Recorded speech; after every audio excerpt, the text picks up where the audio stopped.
Hello friend, आपका स्वागत है हमारे चैनल में। आज मैं वैद्युत आवेश तथा क्षेत्र का पार्ट 6 कराने जा रही हूँ। वैद्युत द्विध्रुव के कारण वैद्युत क्षेत्र की तीव्रता, अक्षीय स्थिति, ये इम्पॉर्टेंट है और बहुत बार पूछा जाता है। जैसे हमने मान लिया कि -Q तथा +Q आवेश है और बीच में O है बिंदु, और AB से दूरी इसका 2L है, ठीक है। और ऊपर वाले की दूरी R+L रहेगा शायद, और नीचे R-L, ऊपर प्लस रहेगा, ठीक है। आप प्लस कर लेना, R+L, ठीक है। और यहाँ पर हमें वैद्युत क्षेत्र की तीव्रता ज्ञात करनी है P पर बिंदु। चलिए इसका माना पढ़ लेते हैं। अक्षीय स्थिति पर माना वैद्युत द्विध्रुव जिस पर -Q तथा +Q आवेश है, अक्ष से कुछ दूरी पर बिंदु P पर वैद्युत क्षेत्र की तीव्रता ज्ञात करनी है, ठीक है। माना वैद्युत द्विध्रुव जिस पर, देखो जैसे -Q और +Q, और इसकी बीच की दूरी ये है, इसकी बीच की दूरी पर हमें तीव्रता ज्ञात करना है, मतलब E1 E2 का मान ज्ञात करना है, ठीक है, मिला के। तो अब हम इसको कर लेते हैं। जैसे -Q के कारण बिंदु P पर वैद्युत क्षेत्र की तीव्रता, तो E का मान रख देंगे हम लोग, E = 1/4πε0 Q/R+L², ठीक है, वैद्युत क्षेत्र की तीव्रता। नीचे भी सेम रहेगा, -Q के कारण बिंदु P पर वैद्युत क्षेत्र की तीव्रता E2 = 1/4πε0 Q/R-L², ठीक है। और फिर क्या करना है, नेट वैद्युत क्षेत्र की तीव्रता, मतलब दोनों को माइनस कर देना है मिला के, E2 - E1, ठीक है। और मान रखने पर, मतलब E2 और E1 का मान रखने पर, जैसे E1 है और E2 है, E1 E2 का मान रखने पर, ठीक है।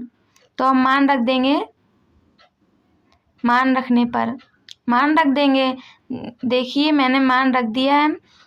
जैसे E = 1/4πε0 Q/R-L² और 1/4πε0 Q/R+L², ठीक है। और इसको हम एक कॉमन ले लेते हैं, Q का मान, जैसे 2 बार है, 1/4πε0 को कॉमन ले लेंगे तो आगे रख लेंगे और ये दोनों उतार लेंगे। इसको उतारने के बाद जैसे मैंने उतारा है 1/4πε0 और Q/R-L2, ये दोनों सेम ही है, तो कॉमन ले लिया और इसको उतार लिया। तो इसके आगे अब सॉल्व करेंगे। जैसे 4 बार है तो E = Q/4πε0 और R² + L² + 2L² - R² - L²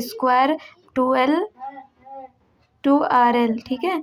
इसको काट लेंगे, 2RL और 2L को काट लेंगे, माइनस प्लस में इसीलिए, और नीचे ऐसे ही रहेगा, 4RL हो जाएगा और नीचे सेम रहेगा, ठीक है। इसमें हम 2 बाहर निकाल लेंगे, ठीक है, 2 हम बाहर निकाल लेंगे। जैसे E = 2 × Q × 2R और नीचे 4πε0 R² - L², ठीक है। और इसका मान पूरा होता है वैद्युत द्विध्रुव अवगुण का सूत्र 2LQ = P, ठीक है।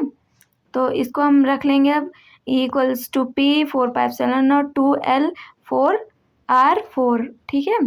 अब ये देखिए E = रहेगा आगे 1/4πε0 2PR3, यही है अक्षीय स्थिति का सूत्र, ठीक है। आशा करती हूँ आपको ये समझ में आया होगा। जैसे मैंने -Q के कारण बिंदु P पर वैद्युत क्षेत्र की तीव्रता का मान लिख लिया, वैद्युत क्षेत्र की तीव्रता का ये सूत्र है, ठीक है। माइनस के कारण, और नीचे वाले भी माइनस के कारण, बस इसमें माइनस रहेगा, ऊपर वाले में प्लस हो जाएगा और सेम ही रहेगा। और फिर दोनों का मान मतलब माइनस कर लेंगे, नेट वैद्युत क्षेत्र की तीव्रता निकालेंगे और इसको माइनस कर लेंगे। माइनस करने के बाद इसमें एक कॉमन ले लेंगे, 1/4πε0 का कॉमन ले लेंगे।